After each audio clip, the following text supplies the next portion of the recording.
Assalamu alaikum i pozdrav Raja, gdje ste mi, kako ste, šta ima?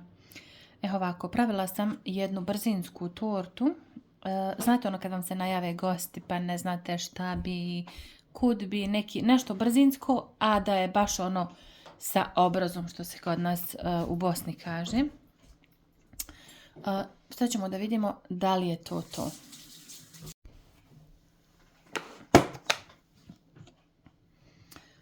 Torta je sa plazmom i kupovnim korama i torta se ne peče. Znači, torta je bez pečenja, doslovno baš brzinski kad vam se najave gosti i ne znate šta bi, onda napravite samo ovu tortu i to je to.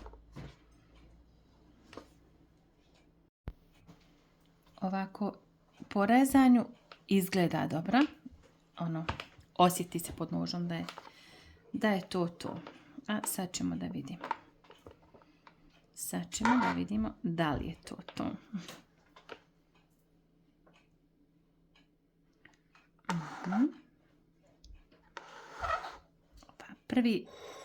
Prvi se mačići u vodu bacaju. Tako ćemo i mi ovaj naš.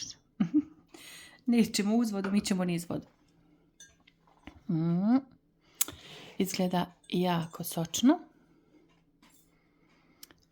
I recept ću vam ostaviti ispod u videu.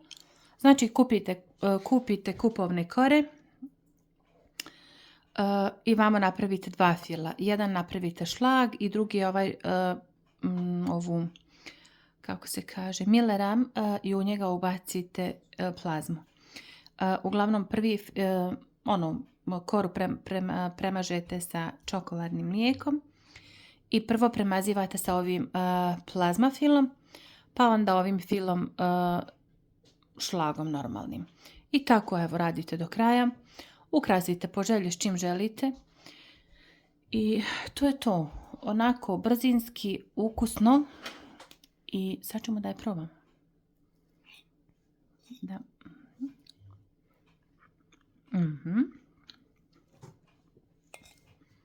Ekstra je.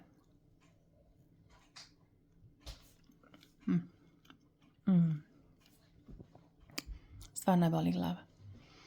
Eto, nadam se da ćete isprobati recept. Ja ću vam recept ostaviti ispod. Pa pišite ako budete pravili kako vam je ispalo.